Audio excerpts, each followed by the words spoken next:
It was a shock to all Australians. 2 weeks ago, searching for the Beaumonts, something extraordinary happened. We found a feature. That site warrants further investigation. What really happened to the Beaumont children? 2 girls, 1 9, 1 7, and a little 4-year-old boy. Somebody very confident. Take their money. Leave them vulnerable. The children walked across the road. They vanished. That's horrific. horrible. Australia's deepest mystery. Remember the grave we dug in that scary fellow. Now the biggest break in 5 decades. It's a huge finding. A year-long investigation. It really is amazing. A trail of evidence that leads to this site. They're going to open up the whole area. And this man. He was a sexual deviant. Like a monster. A son names his father. How many shots did you hear? 4. I got goosebumps.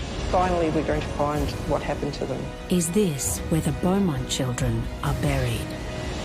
A 7 News investigation. On Australia Day, 1966, Jane, Anna and Grant Beaumont came here to do what Australian kids relish, just a few hours on the beach at the end of the long summer school holidays. They never returned home. It is Australia's greatest mystery, a crime that destroyed a family. For the last year, 7 News and a team of forensic specialists has reinvestigated Australia's greatest cold case, and we've discovered startling new evidence pointing to the killer and what could be the burial site of Jane, Anna and Grant. Very soon, we may, just may, know what really happened to the Beaumont children. January 26, 1966. And Adelaide's searing summer heat is almost unbearable. It's a hot, hot summer's day. It's Australia Day. It was hot as heck, really hot. In fact, stinking hot. A day that's already soaring towards 40 degrees. At around 10 a.m, 9-year-old Jane Beaumont, her 7-year-old sister Anna and Grant, their 4-year-old brother, are about to catch the bus to the beach.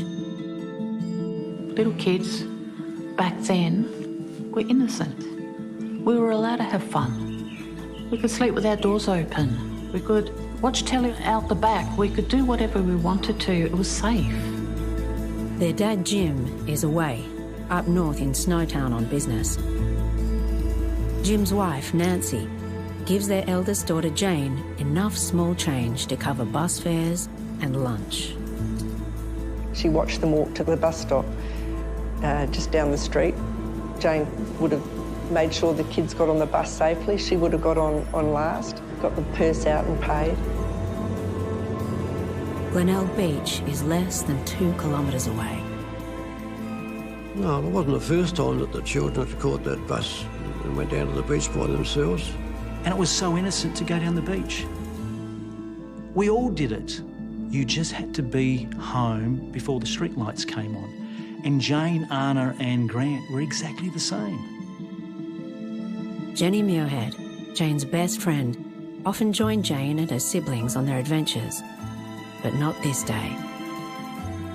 She was really quite amazing, you know. She could catch a bus anywhere around Somerton, Brighton, Glenelg. She would have herded them off the bus. She would have carried Grant and put him on her hip, which she always did, and then put him down once he got down the steps of the bus. Went straight to the beach. They would have gone straight in the water. She would have told Grant he's not allowed to go past the top of his bathers, because that's what she used to say to him. She used to joke about, don't you get your belly button wet or I'll get cross at you. Would have sunbaked, kids would have built sandcastles. Yeah, it would have been just an average day, really. It was a time of innocence, and it was a far simpler time for us and a far more innocent time for the state. It was really a good time. Children went anywhere and everywhere. There was no fear of being abducted. It didn't happen. But something did happen to the Beaumont children. Someone was watching Jane, Anna and Grant. What they were doing was what I was doing, is what my brothers and sisters were doing, was what my school friends were doing. And it does upset me because that was my life. And they've gone.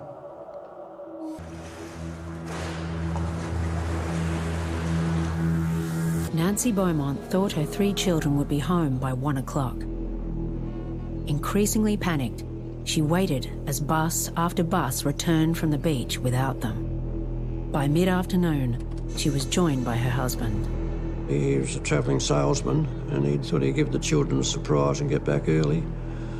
So he got back only to be met by his wife Nancy, who stated that the children hadn't returned home from the beach. After frantically searching the beach and nearby streets, Jim Beaumont went to the police. I think Mr Beaumont reported them missing at about 5 or 6 o'clock. It was at least 6 hours before their disappearance was broadcast over the radio and over the TV. Mostyn Matters was a young detective on duty at Glenelg Police Station when Mr Beaumont arrived. You know, as the hours went by, every hour went by, it became more and more concerned that something has happened to him. The thing that I'd like to impress on you all is that everyone makes sure that they're familiar with the descriptions of the 3 missing children. That is absolutely important. And also make sure your friends are aware of the descriptions of these children. And also, if you have any new Australian friends, perhaps you can assist them in describing the children to them. 2 girls, 1 9, 1 7, and a little 4-year-old boy, and they have brown eyes. Jim Beaumont now divided his time between the police, the search, and the public appeal. What sort of a girl is Jane, the 9-year-old? Is she... Oh, very intelligent, very intelligent. You've only got to tell her a thing once, and she always does what she's told, never to talk to any strangers on the beach. When she swims there, always in groups. Be quite able to look after the other 2. Oh, quite capable, quite capable. It's one of those moments, you remember where you were when you were told that she had disappeared. So the first thing, over here towards this ridge, right? You can break line now and come over. I can remember sitting in front of the television and they were looking for her, Grant and Anna. And I can just remember thinking, being in panic. Jane, where are you? You know, you must be somewhere. You never thought that she would just disappear or someone would take her. But I kept on thinking, you know, she's such a sensible girl that she would get a message to someone. Today is the 7th day that Jane, Anna and Grant Beaumont have been missing, and it's the 4th time that the police have searched this area of the Sandhills. Initially, police thought there were 3 possibilities. The children had either been kidnapped, or were hiding, or they'd suffered a tragic misadventure like drowning or collapsing sand dune. Police volunteers scoured the beaches. It was the largest search in South Australian history, on land and on sea. At Glenelg Police Station, Mostyn Matters and his detectives were overwhelmed by people phoning or coming in with reported sightings. We were only a small outfit. There was only a sergeant and 4 detectives there. There was a queue out the door, you know. They wanted to see us and with information. And they all had to be interviewed. And the children were actually seen standing here, were they, yesterday? They were seen here by a woman yesterday. Well, we think it was them. We're trying to do our best, but we couldn't possibly interview everybody that was coming to the station, and it was just impossible. Nothing was really organised like it should have been. I think most people felt helpless. What happened to them?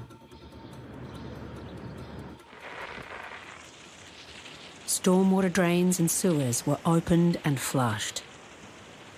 You did lead the men this morning to this inlet into the manhole in the Broadway. That's true. Now, do you believe that the children are in this pipe? Do you think that there's a possibility they could be there? No place was left unsearched. The local boat harbour was drained, a massive operation. At the Patawalunga boat haven in Glenelg, South Australia, in what is the latest development and perhaps the most dramatic one yet, the haven is going to be drained and the police will then inspect it. Dozens of police and cadets probed the waist-high mud.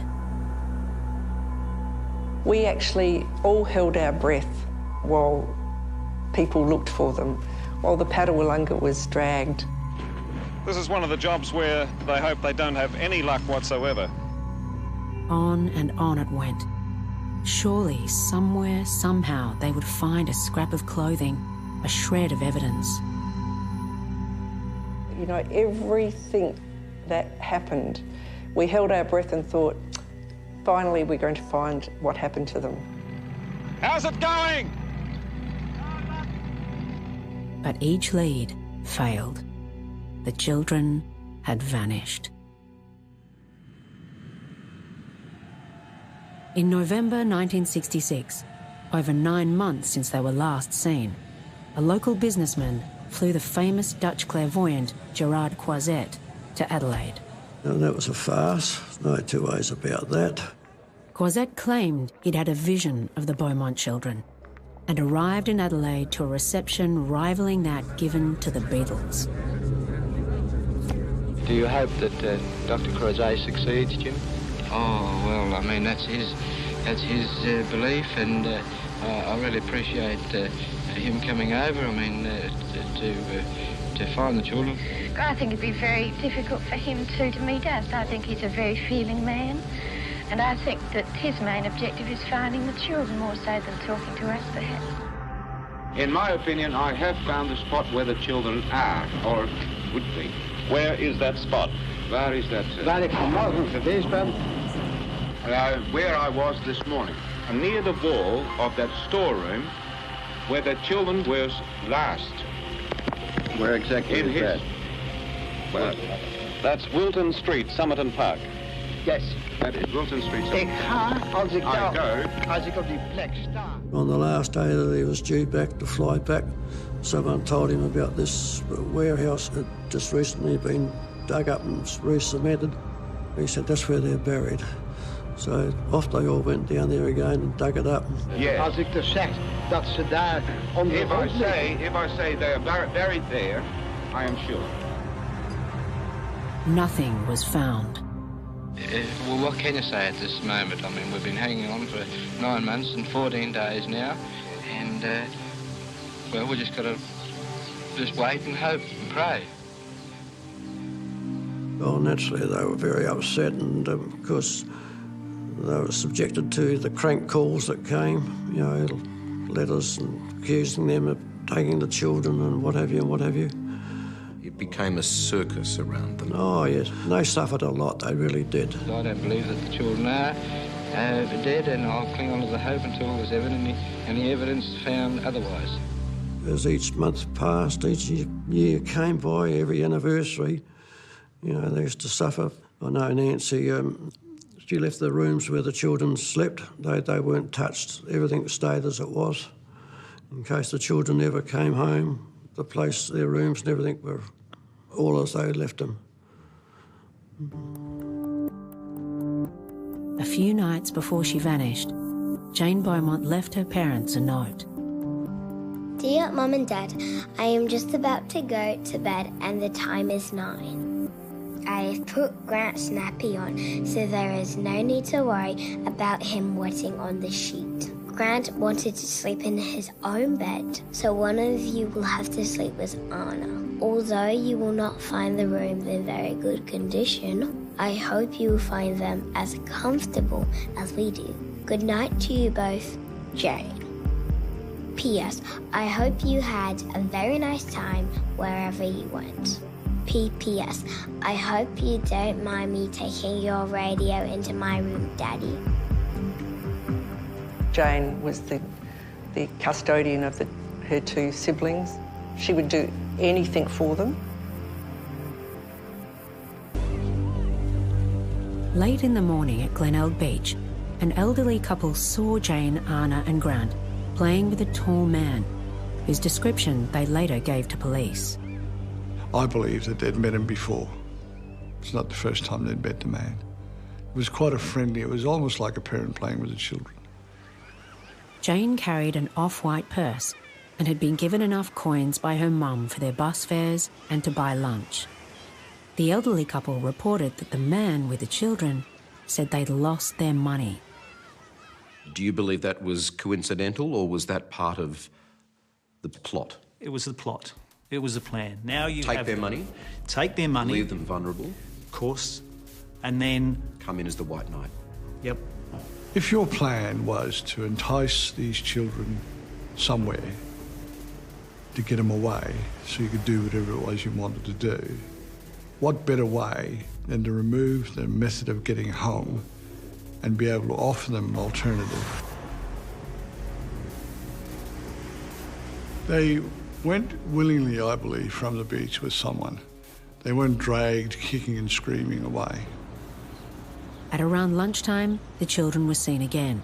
They were about 100 metres from the beach when Tom Patterson, their local postie, saw them. The spot where Mr. Patterson last saw the 3 Beaumont children. He was riding his bicycle down Mosley Street and he saw them standing right where I am. He stopped his bicycle just here. He said hello to them. Then he turned around the corner into Jetty Road and went down towards the post office. The young Grant called out, "G'day, Mr. Postman," and he called back on him and they all waved to him. Now, the children, after he passed by, the children walked across the road. Across the road was a popular local bakery called Wenzel's Pie Shop. It would have been around here. And this is one of the mysteries of that day.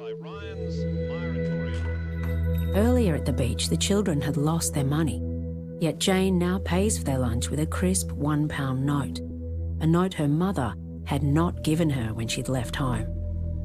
The mother gave him 8 shillings and 6pence to get the lunch. Jane handed them a £1 note. What did they buy with the £1 note? The children bought cakes and a pie for the man. That's what they said, a pie for the man. The kids said that. They were heard saying that. Yes, they said it to the attendant at this shop. That's when they disappear into thin air. Yeah. Have you been able to find an example anywhere in the world where 3 young children disappear and are never found again? Certainly not 3 siblings. And certainly I've never heard of anything like that since. How can 3 children be taken any great distance without being seen? It's never been done before. It's just never been done. So what happened to them? And where did they go? To me and to many others, they never left Glenelg. Someone on the beach that day had purely evil intent. What do you believe happened to the Beaumont children on that Australia Day in 1966? The person they were playing with, the man they were playing with, gained their confidence. And then from there they followed him. It was a Pied Piper. What sort of person are we talking about here?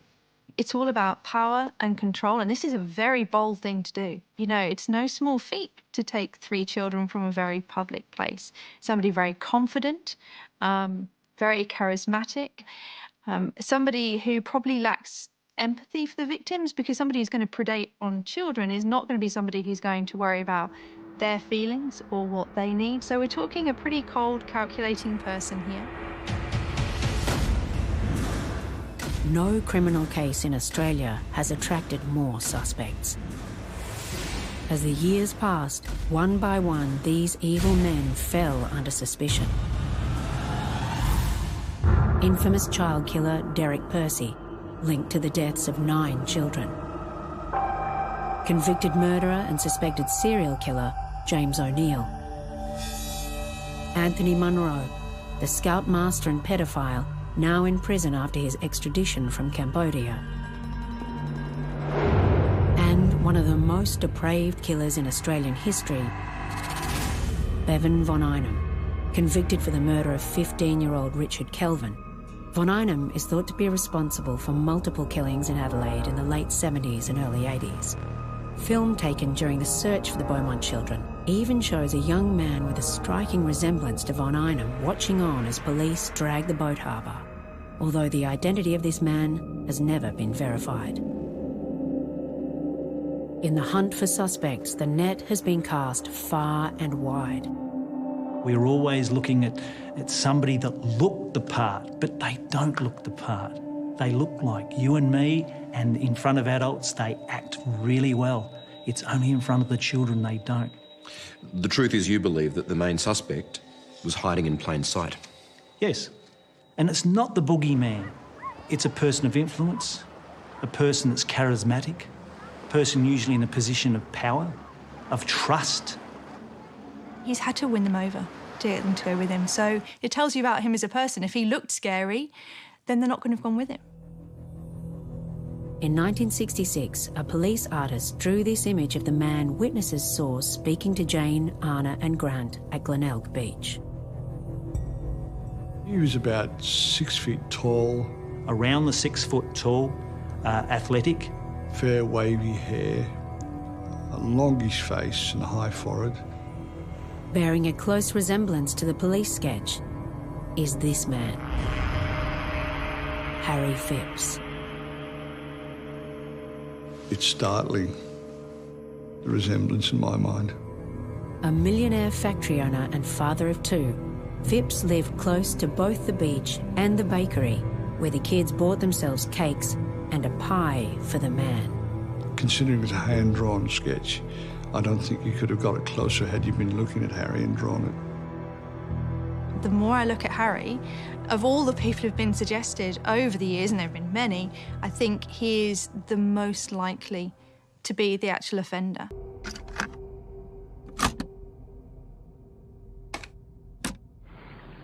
This interview relates to IFB file 080595WM between Bill Hayes and Hayden, H-A-Y-D-N, Phipps. Hayden, as you're aware, I've been asked to speak to you in relation to certain matters involving the disappearance of the Beaumont children. Do you understand what we're going to talk about? Yes, I do. Not long before he died, Hayden Phipps, Harry's eldest son, gave this interview to former South Australian police detective Bill Hayes. Hayden was 15 when the Beaumont children disappeared. His father was in his 40s. How tall was he? Oh, he's in the region of 6 foot. The full contents of this interview have never been publicly revealed. Well, did you see them talking to Harry? Yeah. I saw him come into the backyard from the cubby house. They came to Dad's car. I think they were inside the house, and that's it.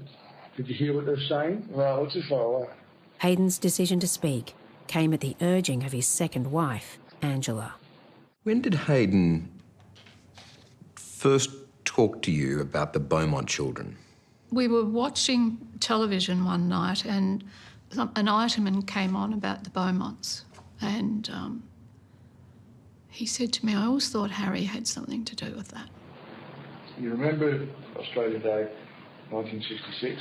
Yeah. As a reason why. All right, but many January It was a real hot bastard of a day. As hot as hell, it must have been 40-something plus. It's the day that the Beaumont children went missing. Yeah. They were last seen in the Collie Reserve. Collie Reserve is a stone's throw from where Harry lived, in this house, with his wife and two sons. Let me give you an idea of the very close proximity of the distances and the locations. Glenelg Beach, where the children came to swim that day. Over here is Collie Reserve, where certainly the Beaumonts were spotted playing.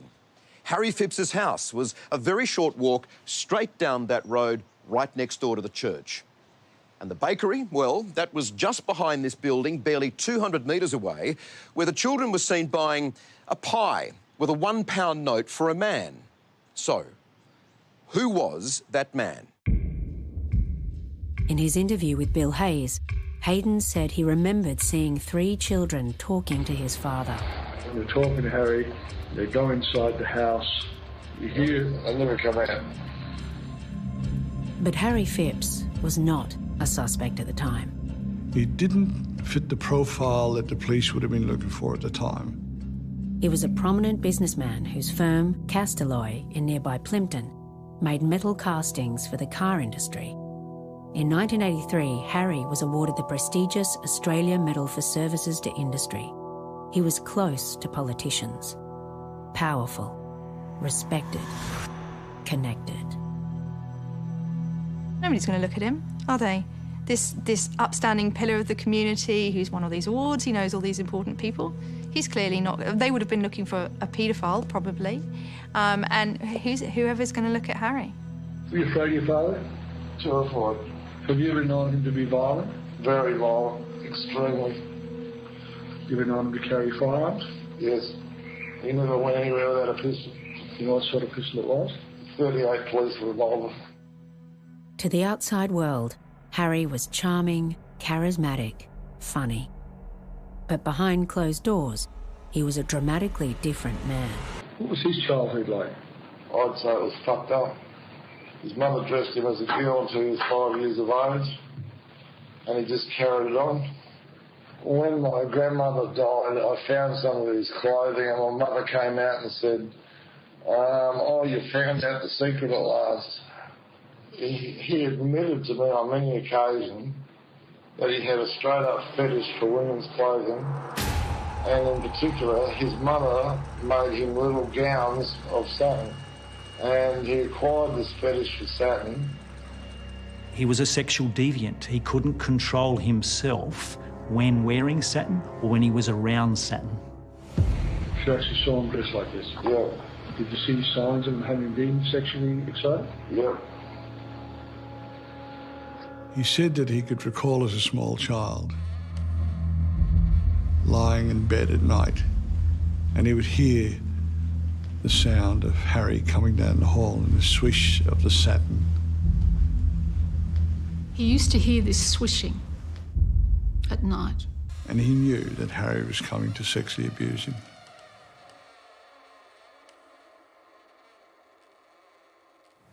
So he'd just wait for it. Now, you told me before, we had a conversation before, and you told me that your father had sexually abused you. Yes, violently. Okay, so full sexual intercourse? Yep. All right, how long did this abuse go on for, Hayden? Until I was 14 years of age. 3 times a week for about 8 years, which I'm assuming Hayden got big enough to deck his father, and that's why it stopped. And I became big enough and strong enough to protect myself. And one night he picked up a plate of food and slammed it in my mum's face, and the china plate broke and cut her face open. So I grabbed him by the hair and dragged him out in the passage and dropped him. And I just held him down by his shoulders and punched the shit out of him and said, don't you ever hit my mother again. You never hit my mother again. What about you? Never touched me again. Hayden had his problems, obviously, but in relation to his telling of his own abuse at the hands of his father and the Beaumont Children connection, do you believe him to be believable Yes. and trustworthy? Yes. Why didn't he come forward years and years ago? Who's going to believe him? You've got a father that's a very wealthy man. He was a millionaire, and he has influence. And he was a member of the Adelaide Club. Imagine the people he knew. Harry Phipps lived until his 80s, dying in 2004. He was never investigated. 10 years later, Hayden, his son, died. A broken man. Such a waste.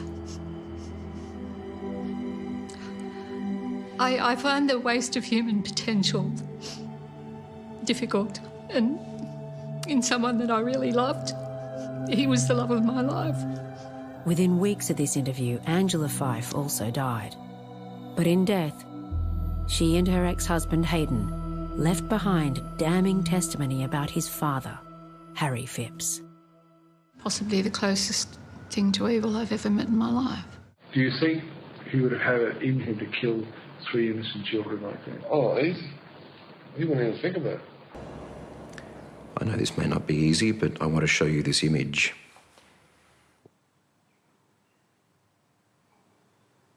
Which one is he? In the middle. Older. But dressed impeccably and neatly and clean, respectable businessman. Mm-hmm. And you're of no doubt that's him. Mm-hmm. Not comfortable for you to see that man. No.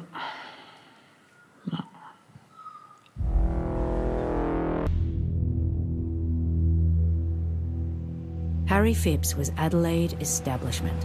He had status and he had money. Harry had it all. But it wasn't enough. Harry was a predator.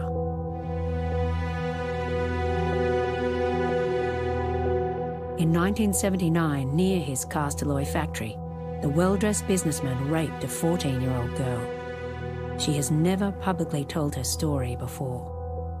My best friend lived around the corner from behind Castleloy's, and I remember having my school uniform on, which back then was very short, as they were back then, and I ran to my friend's place. This would have been about 4 o'clock when I headed her place, and she only lived not even a 3-minute run to her place. Linda stayed at her friend's for around 2 hours. On her way home, she encountered the man she's identified as Harry Phipps. He basically just said, "Oh, hi, how are you? I've seen you around," which he did. I used to stand on the corner of Castleloy's, and I'd seen him a few times. So you'd recognised him? Yeah, yeah.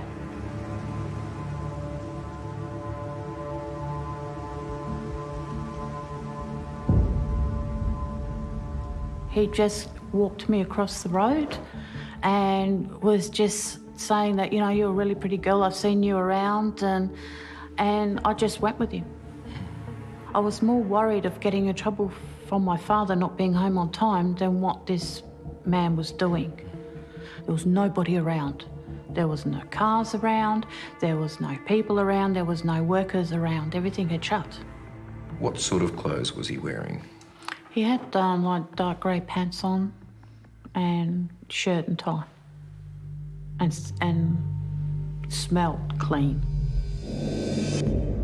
When you're accessing senses like smell, that is because you're taking yourself back to an event. So those kind of details actually make it more believable to me from a victim perspective that you know, she's got a very clear recollection and she knows who the offender was. He was a smart, clean businessman. Very, very. That's why I think he was a bit trusting too. Because he didn't look, you know, like a monster. He didn't act like one.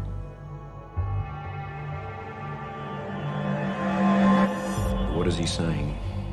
Sit down here, you know, you're a really pretty girl and I've been, you know, I see you in the morning, so I know you're around, and I see you going to school and all of those sorts of things. And then he just became a little bit more forceful. And he just started doing things, and then he'd stop speaking.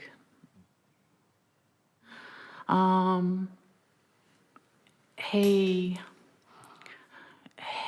did the raping, but it started getting really slimy, really dirty talk and things like that, you know. Yeah. I know that's not easy, so... No. When he was finished, Harry Phipps began blaming her. He changed. It didn't matter that I was crying or that my uniform was filthy or that my legs were scraped, gravel rashed and things like that, or that I was bleeding. It didn't matter. It was almost like, see what you made me do now? You know, you got my pants dirty. You got my shirt, you got dirt on my shirt. He said that? Yeah, because it was all dusty.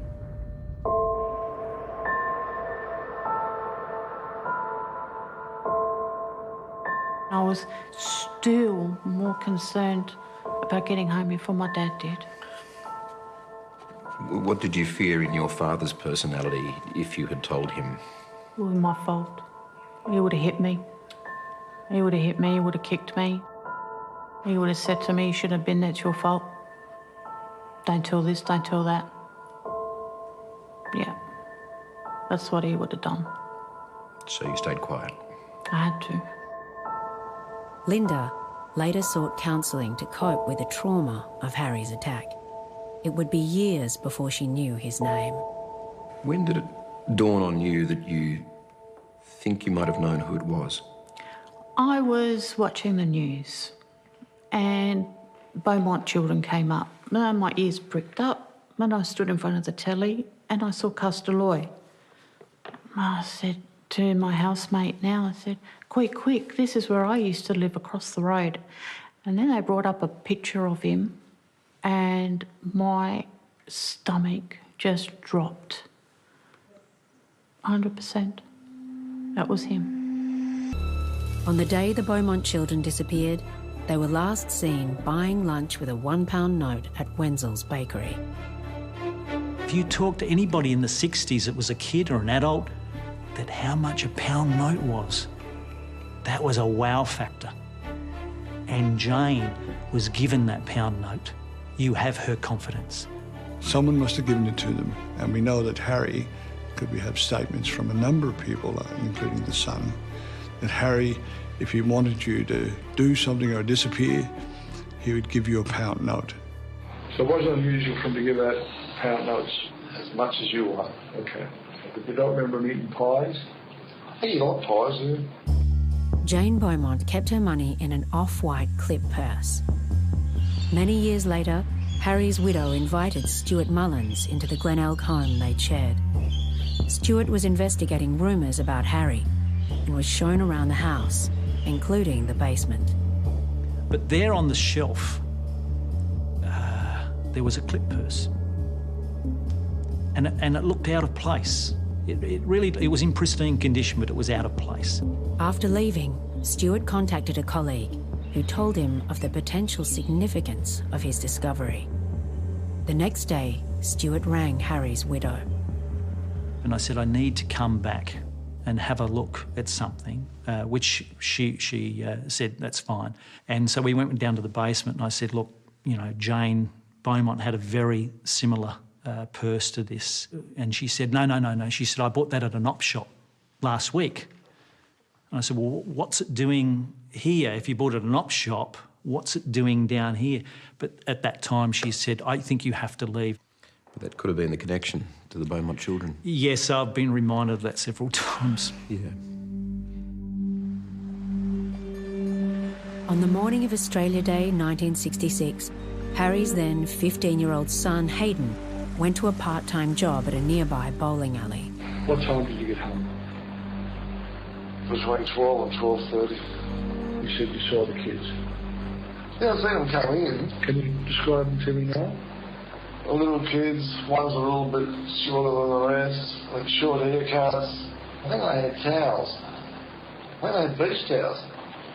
Did you see them talking to Harry? Yeah. Did you hear what they're saying? No, we're too far away. How long had you seen them for? How long were you standing talking to Harry?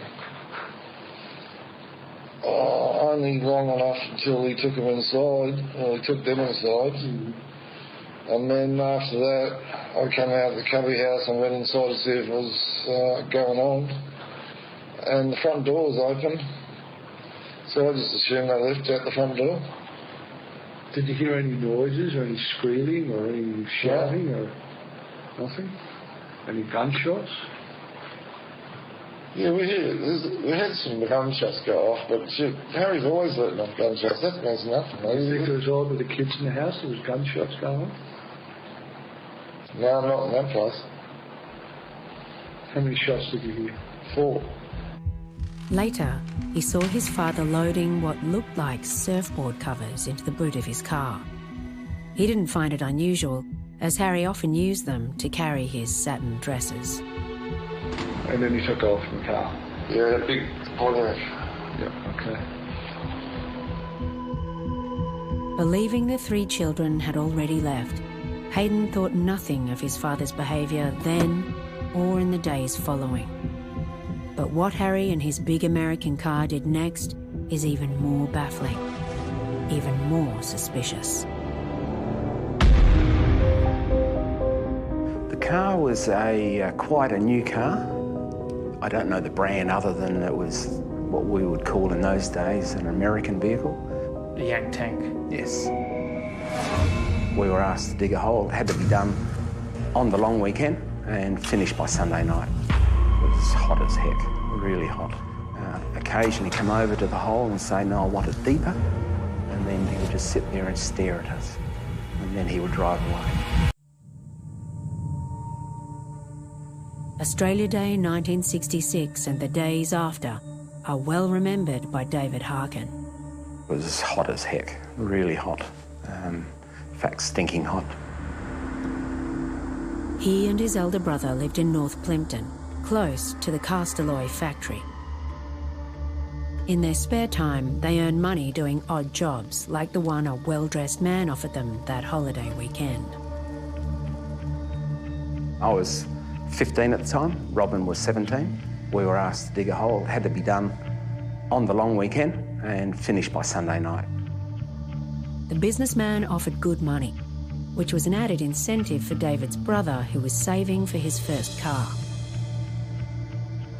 That was the motivation for digging a hole, otherwise we'd be down the beach on Saturday and Sunday.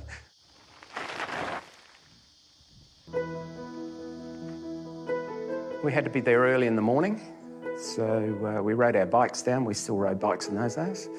Rode down to the factory, the gate was opened for us, the shovels were there. There was a fellow there waiting for us. He directed us to where to dig the hole and pretty much what dimensions he wanted. Approximately 2 yards long, a yard wide and about our height. In metric, that's slightly under 2 metres long, 1 metre wide and 2 metres deep.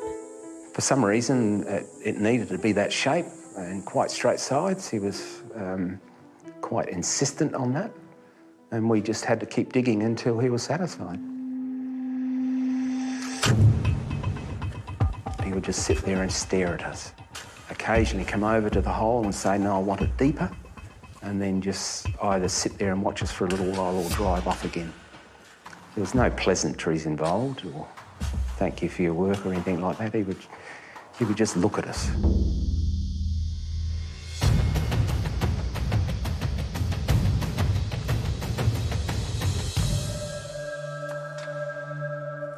David remembers being worried. The factory was shut at the weekend. If anything went wrong, no one was there. And that was one of the thoughts that went through my mind, that if this thing caved in, no one would know because people couldn't see us. We finished. It was on the Sunday night. He came over and told us, that's it, get out of there. Gave us money. It was good money. I recall it was at least a £1 note each. A crisp £1 note. Good money for 2 days' work. We never thought anything of it other than that we dug a hole.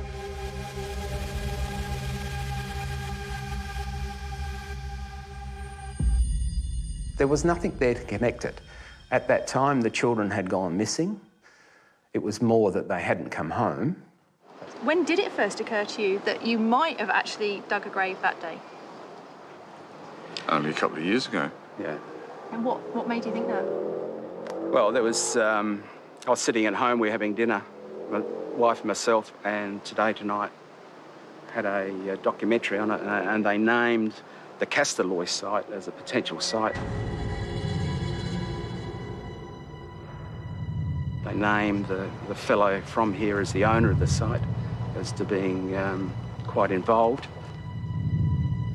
And it was at that point that I said to my wife, wow, the hairs on the back are standing up, and as kids we dug a hole. This dramatic new lead eventually prompted police to dig at the Castalloy factory.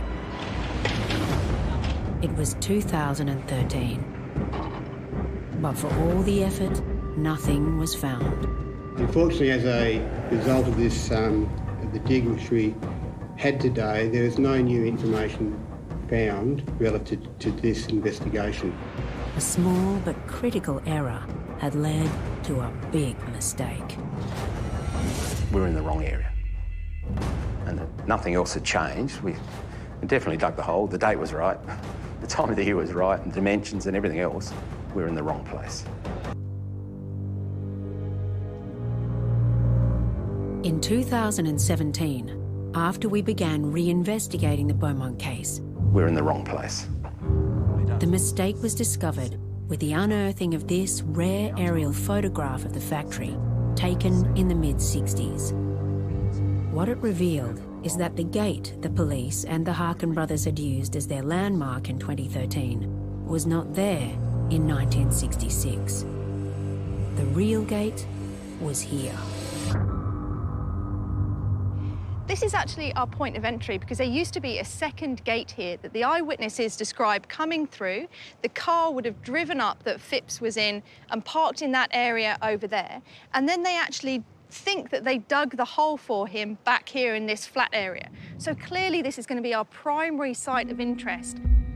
The photo had solved one part of the puzzle. But it would take this archaeological scientist and his team to provide the answer to the next. Could new technology pinpoint the exact place that the Harkin brothers had dug? The possible burial site of the Beaumont children? In January, in near 40-degree heat, All right, Adelaide, 37 at the moment and 41 later. archaeological scientist Ian Moffat and a small team from Flinders University began the painstaking task of testing the soil at the old Castalloy site. What it's not going to show is bones. What it shows is an anomaly, something that's different. So we're looking for an area of ground that is different underneath than the surrounding of about the right size. In terms of this mystery, this is really cutting-edge technology. I don't know of anywhere else where this has been used before, especially in a forensic capacity. The testing took 3 days.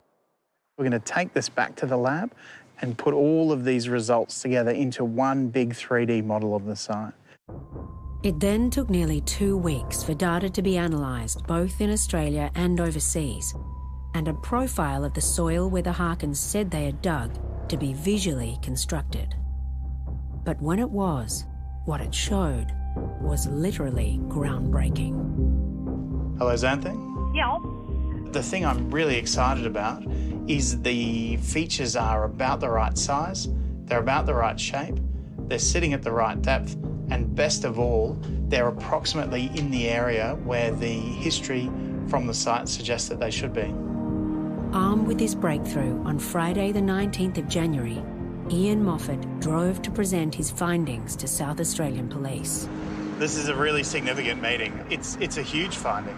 It's always difficult with geophysical data. It's an indirect indication of what's in the ground. So I don't want to jump to the conclusion that we've definitely found these bodies at this stage. But what's certainly been found is some disturbance in the soil that fits a description of the grave. And so I think that makes it very compelling. Ian was joined by forensic criminologist Dr. Xanthi Mallet. Less than an hour later, they emerged with stunning news. Really exciting. The police have taken over the investigation. They're very interested in the results that we've had, and they're moving forward to dig the site as soon as possible.